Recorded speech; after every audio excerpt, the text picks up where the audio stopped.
Hi everyone. Today's video is going to be addressing Next.js, React, Tailwind CSS, and how you can use Next.js for authentication with Firebase, and also I'm going to touch base with Stripe, which is a payment gateway system for e-commerce websites. I actually developed these sites you're looking at right now. But I've had this project before in the past, I think sometimes last year, but I revisited it because I'm trying to use a new framework and how to implement this framework with Stripe. The reason why I revisited this project is because I just want to try it with Next.js and Tailwind CSS. Okay, I'm going to talk about each and every one of these things I listed in the course of this video. I'm going to show you how responsive this website is. So I'm going to start dragging to the right and see how responsive this size is. You see, we keep going as the screen reduces. Check the layers, check the element as it responds to the reduction of the screen.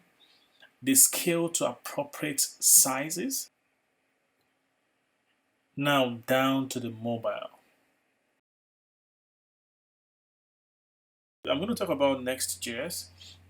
And as we all know, Next.js is it's like I said earlier on, is a layer on React, and also it's a React framework which has helped simplify programming. And if you're new to Next.js, it's very simple. You can just go to their website. I mean, it's very simple to go through. The installation, the startup, everything is very easy to just go through. This is the least Node.js version it allows. If you have anything lower than Node 10.13, you may have to upgrade to 10.13 so that you can be able to use this functionality, this framework. And if you want to do a TypeScript project, is here also. This is what you need to start off with. You need to install Next itself, React if you don't have React already on your system globally, and React DOM. All these are the packages you need to install. Tailwind CSS gives you the opportunity to code directly, to have your code, your source code directly in the same place. And let me show you an example of that. Look at, this is my index.js. This is the page, the first page of my application. I'll take, for example, let's say we go into the header. Let's go into the header now. So look at the header. Look at my styles. Look at my class name. Look at the styles. These are all Tailwind CSS. Tailwind works with some frameworks like Next.js, which we are already using here. It works with Vue, it works with Laravel, it works with Next.js, it works with Gatsby, and the likes. For you to install Tailwind CSS, you will have to install something called Post CSS plugins. I would like to show you the website, and you can just read it yourself how to use Tailwind. So let's go to the website, and this is the website. So you see, it's very simple. So you install, if you are using npm on node environment, you use npm. But usually, I always like to use yarn hard, whatever I want to yarn. Okay. So let's go to documentation and start learning. Let's go to this. You see, these are the frameworks it supports. When you read through this documentation, you'll be able to know how you'll be able to familiarize yourself with how to install Tailwind CSS in your program. Now, talking about the heart, Next.js. What I mean by that is, when you build a site, you want to have you want to protect the site, right? You want people to log into the site. If they don't have an account with the site, you won't be able to use the features of the site. So there's something called authentication. You authenticate users as they come onto your site. So I'm using here because this project is built with Next.js. So I'm using Next.js. Excuse me.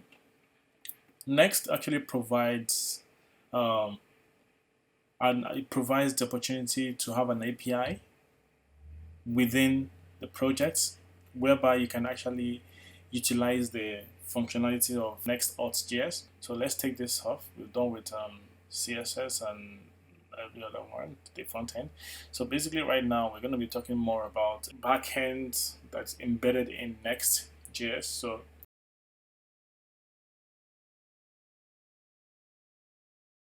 when you go to get started, so we can check what they also have the API routes and all that. So basically when you're creating this folder in your project, the file name must be this one, and these are the directives. This is how you're gonna.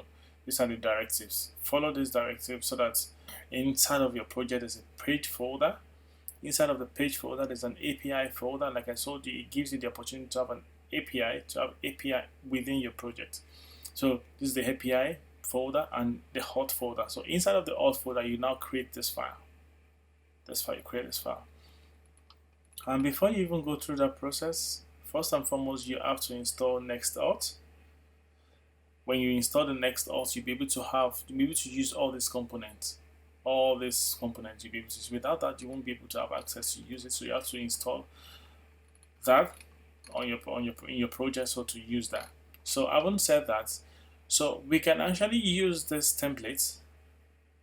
Now what this template is saying is very simple. It's telling you that, okay, like I have here in my project, look at it here on the left side of my project. It's telling you that you can have a list of providers. Providers means that the provider that you want to use to authenticate your site. So here, the example here is you're using GitHub, but in my project I'm using Google, and that is where I'm going to talk about the Firebase part. So we're using Next.auth to authenticate our sites. You can have Facebook, you can have GitHub, you can have Apple, you can have any provider you want to, as long as you have access to their client ID and client secret. Oh, mind you, I'm going to say this to you now. When you're building an application like this, make sure you keep your client secret key safe. These are keys that you don't want to give out to people to have access to. After you set up your next file, you have to set up your Firebase database also. So we're going to create a file like this. Create a file like this. No, not GitHub. Not Git ignore rather. Firebase, this one. So we go to Firebase here now. So go to Firebase, Google Firebase, and get started. You go to console actually. So this is the one I created. This is it. This is the one I'm using now. This application. This is it here. So you go to authentication. So you go to project settings, and okay, maybe I should just do a new one for you so that you understand what I'm saying. Just go to Firebase. Go to add new project. So you give it a name. Let's say AMZN2. I'm going to do this afterwards. So I just want to show you how to do it. So you go continue. We don't need this. I mean, it's optional. You can decide to have it if you want. Google Analytics, you can decide that. So you wait for the project to be created, and once it's created, there's this thing we need there. This is what we need. This config, this Firebase config is what we need, to connect our application to these Firebase projects we just created, so that our application will know that, okay, there's an external API that we need to connect to, which is Firebase. So now it's ready, right? So we go to here, continue, and you click this little round icon here which says web. So when you click that, you give it a name. Just a name. Let's give it the same name. So we are not hosting on Firebase. We are using Vercel today, so we don't have to click this. So you click register app. So it registers the app. So then it takes us to the page that we're going to have access to the configuration we need. So you get to go to project settings and you scroll down. You go to configuration, config, and you copy this thing. This is what we need here.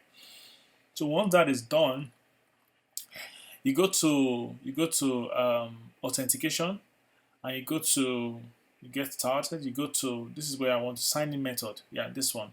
So you click Google because we're using Google today. So you enabled Google, right? You have to select account. Select the account, and when you hit save, this is what we need here. We need the like I said to you, we need the provider client ID and the client secret, right? So this is where you get the client ID and secret. So you come to Google, go to Google, and go to Web SDK. Yeah, here. So you see Web Client ID and Web Client. Like I always say to you guys, do not show your client's secret anywhere. Always make sure that it's hidden. Always hide it, right? So you copy this information and you come here to your env.local and you put them. You put appropriately. You put them where you need to put them, which is here, client ID. You put it here. You copy everything here. Command A, and you copy, and you just take, for instance, let's say we want to just paste it here, but we're not doing that, right? So, and also you copy this one, you paste it here. So, and that's it. So let's go to the local host, the application on the local server. Let's sign out. So come here, we sign out. So now this is the page. Now I cannot do anything on this page without signing in. If I try to put some items in my cart and I go to my basket, shopping basket, I have it, but I can't even do anything. See, I can't do anything because I'm not signing, right? Even if I want to view my orders, it's telling me to sign in. You see, so I have to sign in. So when you sign in, you're signing with Google Auth. So if you have here that I said you can have several providers. If you had Facebook, everything here, you're going to see everything listed down here. You see, so you can pick anyone you want to based on preference. So here, when I click Google, so I can just choose a name. Let's say I choose, I want to sign in with this account. So it signs me here. And look at here. Look at this part. Look at this part. You can see that it's now saying hello, the person that signed in now, not saying hello sign in. So now, if I can view my order. You see, these are the things I've already checked out before. So if I go to the Amazon page now, so 4 items in my cart right now, right? So I have go there and I have the 4 items in my cart. So now we're done with the Next.js, the Next auth and Firebase settings. So now we're going to go to Stripes. So now this is it. Look at it now. If I click proceed to check out, it's going to take me to what? It's going to take me to, just watch what's going to happen, guys. It's going to take me to Stripe API, Stripe website. It's going to redirect me. You can see the URL. It's going to take me to Stripe site, which is a third party that is handling the payments process. At this point of the website, we don't have access to it because we've pushed our data to Stripe. Okay, Stripe, take our data. This is what we want to process. Process this and give us back a response. And it's the response that we're going to use to do things we want to do, right? So the customer fills everything, buys everything they want to buy. And when they when they click pay, when they make the payment, when it's successful, the site, the customer is redirected to a success page. And if it failed, it takes the customer back to the previous way, which is the checkout page. So let's go back to our local host. Let me now walk you through what happens under the hood when these things happen. So take, for instance, we pick 2 items. We go to our cart, the baskets. Now these are the 2 items. Here you can add more items. If I click this button, it takes this item off the list. If I click this button, it adds these same items again, which is this. You see? If I click this one, which is this, you see? It comes down here. So if I remove this one, it goes away. If I remove this one, it goes away. You see, back to the normal 2, right? So these are just the normal front-end JavaScript implementation, which I believe that some already know how to do this. So when I click proceed to checkout, something happens under the hood. So let's go to this page that has this button. So we're going to go to checkout page. So going to checkout page, I'm going to go to checkout page. Here's my checkout page, right? So You go to the button, and the button says there comes some conditions though on how the button appears, which I'm not going to go into actually. So look at this button. There's a function which is create checkout session. Now this is how Stripe works. When you want to push something to Stripe API to do something for you, you need to create a checkout session, which is what you give to Stripe and what Stripe use. The data inside of that checkout session is what Stripe used to process the payment, right? I mean, it needs to know how many products, it needs to know who is placing the product, the order. It needs to know, have an address, you need to have bank information, you need to, all those things. So you need to know under who to put all these things, right? So when you go to that function, this is the function here. So what it's saying basically, it's going to be an async function because you're interacting with an external API. So technically, there's going to be a time in between. You send something to someone, they need to receive it, they need to process it and send it back to you. So it takes time, even though in the world of the computer, the time is not what we see though. But it's an async function. That means there's a process behind it. There's something happening which you have to give time to, right? So when you use an async function for that function, so you're calling Stripe now. Also, you need to install Stripe. Before you can use Stripe in your application, you have to install Stripe on your system. You have to create a Stripe account. You have to you have to log into your Stripe account through your terminal. It's a process. I believe when you go to Stripe website documentation, you see clearly that they have a full load of documents. So you can read through all these things. It's going to guide you on how to set up Stripe on your system and how to use Stripe on your command line. It's pretty straightforward. Just go through this and you're good to go. Set it up and now you can use this functionality. Otherwise, you'll not be able to use these functionalities on your app. So let's go now. So you have to call the backend to create a checkout. You remember I told you that Next.js gives us the opportunity to have an API functionalities on our app, right? In our app. So before I proceed forward, Axios is something also you need to install on your terminal.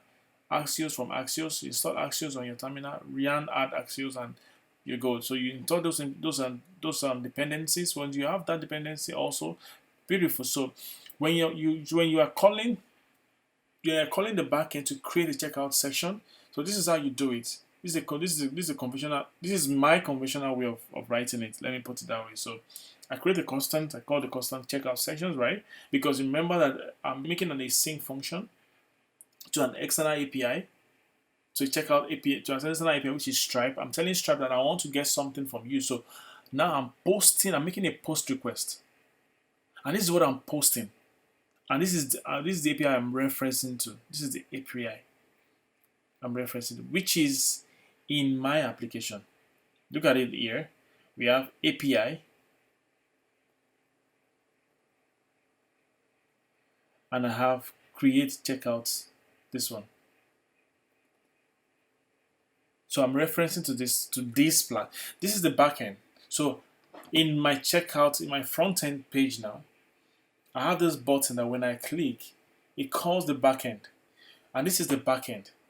So now I'm pointing to this file here, this API here. So I pointed to that and I said, post these two things. We are using Redux in this application. And the Redux, when you click every item at the front page, this page, though this is a developer version though, I'm going to use it. So once you click, it dispatches something. It saves those data that you dispatch, that you want. It saves them in Redux, in a state, which is Redux. Redux is state management, we know that, right? So it saves it in the states. So globally, so that from any point of your application, you can pull those files, those data, and it's available to you. Instead of using prop drilling, you use React Redux. So that is how we save these items that was clicked. Once you click these buttons, once you click it, those information goes. There's a dispatch module. There's a dispatch process that goes to your. That is reader. I mean, I didn't intend to go into that. I already have a video that spoke about how to implement Redux in your applications and all that. So I'm not going to go into details on that. So that's how we get the item from. So you get the item. You use this use selector, and you select the item you want to select, right? But you have to import all these things from your slice. So you get the item. So now look at these things, and we are posting this thing to that API. So after you post it to the API, now at this point you wait, because you've made a post request, right? You have to wait for Stripe to take on the action. So there's a result which is called the response that's going to be sent back to you. So now we have to save that response. Let's save it in a variable, which is result, right? And you're told to use await also stripe.redirect to checkout. So now when we have a response, right? We have a data that came back after the whole process, after the successful transaction of the purchase. We are going into that promise. You drill into into the promise, and you go into the data in the promise, and you get the ID in the data, because every product has an ID. The key of every product is the ID, right? So, and if there's an issue, alert us what the issue is, right? So that's it. So when this is done, when that button is clicked, then it calls this API, like I said, right? It sends a request to this API, a post request. But we need Stripe secret key. How do we get that? Go to Stripe here rather. Go to developer, and when you're here, go to API key, and you copy this this key. You copy this. You go to your MV here. This public key. You copy this and paste it here, and this Stripe secret key, you copy it from here. Once you click this thing, it's going to reveal it to you. Copy it and paste it. So that's all you need to do for that one, and you're good. So after which, you have that key here now, right? So this is basically, like I said, this is the backend, right? So it's a Node environment, Node.js environment, and if you see the syntax, you can tell that it's Node.js. So now I have a function, an async function, which send a request and get a response, right? So when you follow through, and again, these are the parameters. Remember that I posted item and the email. When you have these items, you can't just send them like this to Stripe. Stripe they have a format of how you have to send files to them. So you are supposed to transform this item. So I declare a constant variable called transform item, and I said I map through the item, each item. I map through the item, and I say each item, this is the configuration that I want. I'm destructuring this item and getting the value and equating the value to another variable. You see, and this is the way Stripe wants you to send the file to them. So when you have this, when you configure it this way, now you're good to go. So now save it in that constant variable called transform item, right? You declare another variable called session. So what is going to happen in that section? You're saying is that we are still dealing with a sync function, right? So we're going to say stripe.checkout.session, because we are creating it now. So we are going to that. We are creating it now. So at the back end, we are creating the checkout section. So we create it, and we say take all these key value pairs. So we are saying, but anyways, mind you, if you go to Stripe documentation, you will see how to set it up there. Let me go to home, and let's see how it's been set up. Get started. So let's see how the setup is, so we don't get ourselves confused. So we go to let me make this screen larger so I can see what I want. So after payment, no, add payment method. Let me see if this is it. No, this can be checkout. Thank you. This is it. Checkout overview sample. Is it this one? Yes, this one. So this is what we need. So look at this configuration. This is the configuration you're going to use. And this is here. If you notice very well, this is how they want you to write it at the backend. This is what we need here. Basically, this is this post request. This is what we need here. This one. This is what we need here. Basically, so because we already, you remember, we already declared a checkout function on our checkout page, but we are now making reference to that API, which is our checkout section, right? So when we make reference to that API, but we need to reconfigure data in a way Stripe wants to receive it, like I said previously. So this is the way you're going to write. This is the conventional way you're going to write it. This is what they provided for you, how to write it. So just write it exactly the way they already said it for you to write it, and it's very, very simple. You read through. You are creating a checkout section. It's being created, and when you create it, you have something called payment method type. Of course, it's card, right? You have something called line item. You have something, and your line item is like an array that takes in objects. An array that takes in object, and you have line item, which is what we equate to our transform item here. Now look at this line item here. It simply says that this is how they want you to write it. Your data that you want to push to us, write it in this format. Just give us in this format, like this. So, but which we already declared, so we can just use it. Makes our code easy to read and simple, right?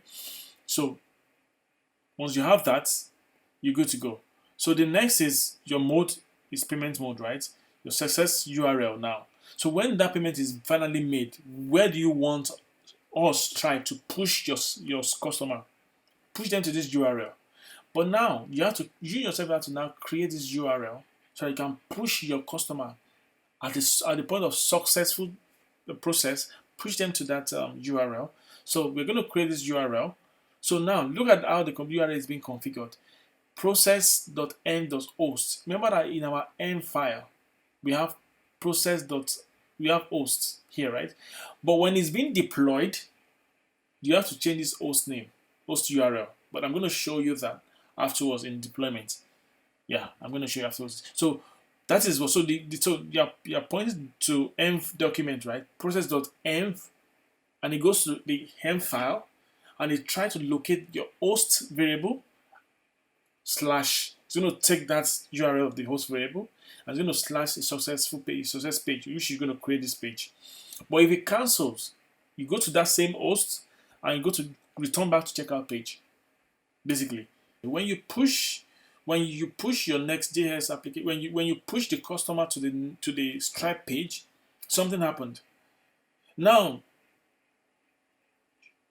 Stripes dispatches some events. Once unsuccessful, it dispatches something. But we need those events. We need those events because the event has some data we want to use to render our order page. Now, these are the orders that went through. But how can we get those events? Now, Stripe is a third-party website API, which you can just go into and get and have access to that data. The data is protected because of fraud and every other thing, right? So we have to create something called Webhook. So it dispatches those events to Webhook, and we can actually emulate that process. We can emulate that process in our application, and that way we are able to have access to those data. We can now put those data into our database to now render out in our GUI. You see how it goes? From our GUI, our customer make a request, make a post request. I want to buy this, and this, and this. We push them to Stripe for payment. And when you get to Stripe, Stripe gets their information, process the payment, and on successful payment, it redirects them to a particular site, to a particular page on our website. But now, we need data to be able to render those pages, right? We can't just create an empty page. We need to have data on those pages. But we need data from Stripe, which data is the things that went through. We need those information. But how are we going to get it? We can't get it because we don't have access to those confidential information that Stripe has. But now we will have said, okay, but we were the one that pushed those data to them. Why don't we just use the data we push? Mind you, what if one of those products didn't go through? Or the whole product, those other did not go through. What are you going to do? That means you are giving the customer a false information, right? So what we need to do is get the data from Stripe by emulating their process. And mind you, on successful process, they dispatch events. So we need to grab this event in the webhook. And if you go to Stripe Stripe CS, Stripe documentation, you will see it right there. There's a part that says webhook. When you log into your account, look at this developer rather. Look at this webhook. Well, you need to add an endpoint. You had endpoints. You need to add an endpoint. So, and the endpoint I'll use the URL, which is this one. Your URL of your localhost URL. But this URL is the deployed one. So here I'm using, because it's deployed version, I'm using Vercel.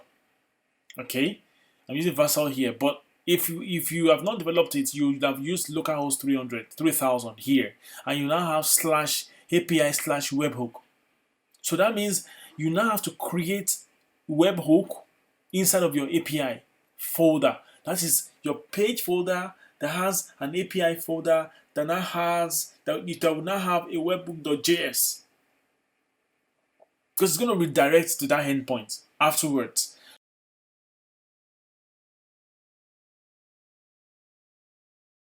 The image, you know that your image is take for instance in the order that was placed. Maybe in the order we have 3 items, we have images, right?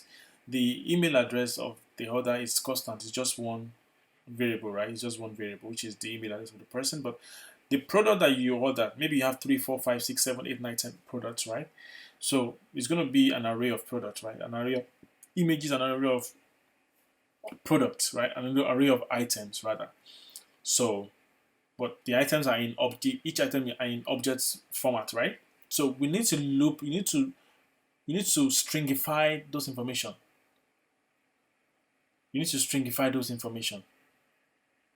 When you are sending those information to Stripe, you need to stringify it. So you stringify it, and you send it in this format. So when you are bringing it back to your own website, you have to pass it. After that, when you click this function, it takes you to Stripe website. The process is done, and after which Stripe itself dispatches some events, which is stored in the webhook. We use the webhook now to put those data from webhook to our database. So now let's create that webhook. Like I said, we need to create that webhook. Remember that when you go to Stripe and you go to developer, you go to webhook, you need to create it this way, right? So when we do that, all we need to do that. And remember that they already gave us a snippet how to do it. They already gave it to us here. Where did I say that again? See, the way it's going to be stored, how to locate it. So this is like a clue of where to have this file, which is webhook file, right? So we just go straightforward. We go to API page, API auth, and this. So now we have to create it also again. Basically, what we want to happen there is, webhook, like I said, Stripe carry out the payment process. Once it's successful, it dispatches events. Events, what do we mean by event? Event basically means that it dispatches some data, and we need this data to populate our order page. So basically, we can find this data in webhook. It's just the intermediary, more so like the middle process between Stripe and our database. So once we establish that middle process, what we're trying to do is we're trying to emulate what is happening in Stripe as regards to data capturing. You understand? Because we can't have access to go straight into Stripe to get this event. So what do we need to do? We need to more so emulate what is happening in the webhook, in Stripe's webhook, inside our own application, so that we can actually get access to Stripe's events. So what we're saying presently here is that now we need condition before this can be carried out. And the condition is if the request that will be sent initially from our checkout, remember there's a post It's a post request we sent. So we are checking now if that request that request method is a post. If it's a post method, then carry out this line of code. But if it is not a post request, then exit from that function. So what we are saying here is that once this returns true, once this condition returns true, then we declare some variables, because we want to use those variables to now check if the event coming from Webhook is actually coming from Stripe, and it's actually coming from Stripe, so that it's not coming from another third-party agent. So now we are saying that we go into Stripe, we go into Webhook, we locate Webhook inside Stripe, and we'll call this method on the Webhook, and we'll pass in all these parameters. These 3 parameters, we pass this as an argument, so that when the construct event is called upon on Webhook, it now verify if truly and truly this function, this event is coming from Stripe. That way we are protecting ourselves and our clients. Take for instance, what if the event that we capture or we got is actually the one from Stripe? That means we are giving our client the wrong information about that transaction, which is not good, right? Which is the bad user experience. So we use that to verify, and once we verify and the verification is returns true also, we are good to go. Then we'll move to the next verification. We are verifying now that if the event also, the type of the event is a checkout event. Remember that when we're making our post request, as regards to checkout here. We are making our post request to the API called checkout section. We created it, we send it to Stripe. So we are checking here if that if that event type is the same as the one we initialized at the beginning. So if it is the same thing, then return this. Then carry out this function rather. We declare a variable. We want to store something in a variable. We are saying again, if the event type is checkout section is checkout.section.completed. If that is the event type, then there is a data which is inside of the event that Stripe is dispatching. Give us that data. Now go into that data. We need the object inside of that data, because the object contains the session email, the person's email address, the items also. Remember that the item and the email that we sent to Stripe at the beginning, at the front end, from here, these 2 things that we sent. Now we want to get it back. Since the transaction went through, our client or our customer was charged for the purchase of that product. So now we want to get that data back, those items back. And when we get it back, we store it in what is called section, in the variable name called section. And we now pass that section as an argument to this function that we declared up here. So this function now takes in the parameter or an argument, or we can call it an argument called session, which was returned to us from the event that we captured by emulating what was happening in Stripe in our application. So that event that we captured, which we stored in session rather, we now pass as an argument into this function that triggers when there's a success, and when it's triggered, it sends information to our database, and we have all this data inside of our database, basically. So that is what this Webhook does for us. Everything that I've been said so far, we're going to see now. I want to try and see how everything marinates together and gives us the desired result we want. So let's go to the localhost, and we're going to try it on the deployed application too also. Now take for instance these 2 items we want to buy it. The customer comes in, we're already logged in. This we want to purchase. So when we click on proceed to checkout, just see what's going to happen.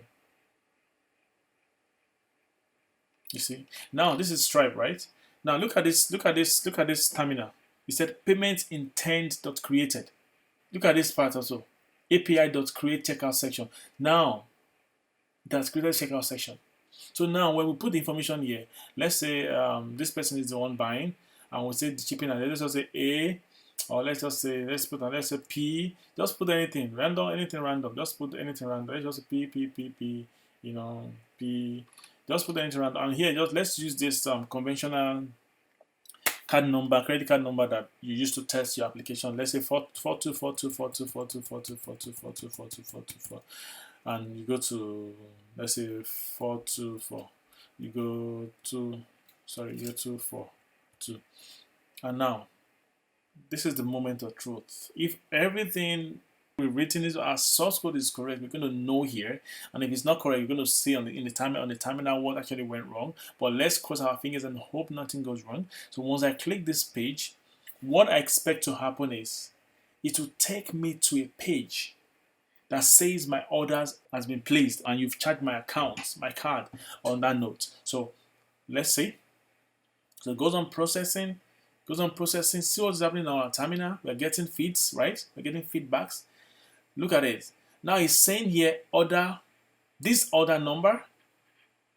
You remember that we have order number has been added to the database, which is what we said it should say here. If you remember, we said order session.id, which is order number now. This is what, if it happens, please console this in our database, in our console. Otherwise, that means show us what is going on, right? So now look at this page. It's saying thank you, your order has been confirmed.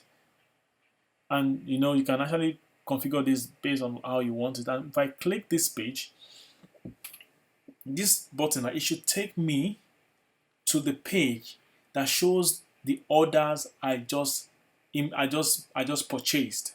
If I click right now, let's check. You see, those two orders, look at them here. So those are the two orders I just placed, right? And these were the ones I already tried before in the past. So look at it. Look how wonderful this is, right? Isn't it wonderful? So now let's try it on the deployed application. This is, look at it. This is not localhost with, this is developed version. Now somebody already signed in already. Okay, let's sign out so we can sign in back. And let's sign in. And let's sign in with this.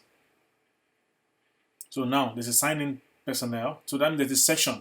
Remember, there's a section the data that the person's email, right? So let's pick another product so that we can distinguish. So let's pick this TV. And let's do this monitor, and let's do this hard drive. So when we go to our basket, we have these three items here, right? So finger crossed, let's hope everything works out well as we plan again. If I click this, so let's see. Yeah, it's done. And look at it. Payment intent created. Let's go on. Let's say this one. This is the person. The name is let's say we use W to this time around. W, you know, we use W. Just anything random. You don't have anything random. You don't have to. So let's say the same card information. So let's see if this goes again. We hope it goes, because we hope it goes through. When it goes through, say it went through. Say new order has been created again, and it's been sent to our DB. So now it's going to send us to a new page. Yeah, perfect. You see? So if I click this button, it shows me my order page. But remember that this order page is being fetched from your database. So if it didn't go through, we will not see this page at all. We will see nothing at all. So now, how to verify this is very simple. These are the three things we just bought, right? Let's go to our Firebase. Okay, is it not this one? This is it. This is the Firebase, right? Like I said, this is the Firebase. Now look at something. This is the database. Look at those two people that logged in. The first person, look. If this order didn't be placed, look at all the orders that has been placed. How many are that? 1, 2, 3, 4, 5, right? Let's go to this page. The person's order, 5, right? 1, 2, sorry, this one. 5 orders. 1, 2, 3, 4. Remember, this person is Tony. This email address. This email address, Tony, and this one is Tosin, right? So look at this, 5 orders, and we have here 5 orders. So this one is how many orders? 3 others, right? How many others do we have here? 3 others, you see? So that means it worked perfectly well. Another way to verify also is simple. Go to your Stripe, go to payments, see all the payments. All the payments. The one we just did now, look at the payments. This two, we just did this one. Look at it. Look at it. 26th of May. So if it didn't work well, we want to see this data at the backend because this is a Stripe website. If this thing didn't work, we won't see this information here. So this is how to verify. Now you're going to say, okay, so how does the person get his money in the account? This is the test mode. If it's a production mode, then if you go to this part, I think it's account. Yeah, this is where you set the business structure, the business detail, the bank information, and everything. This is where you set them up. So that is why I said these actually work, because I am not even the one that created this platform. This is an external platform that I'm interacting with, and I'm making all my transaction, you see, successful. So I believe I'm able to do justice to this application. You know, it's deployment is working. So if you want this if you want the source code, please just message me, leave a comment to the video, and I'm going to share my GitHub link so that you can actually fork this project and you can have it yourself and you can do whatever you want to do with it. I mean, knowledge is to be shared, not to be kept to yourself. If someone else want to learn, why won't I want to share? Okay, so feel free to comment. Thank you. See you later. Bye.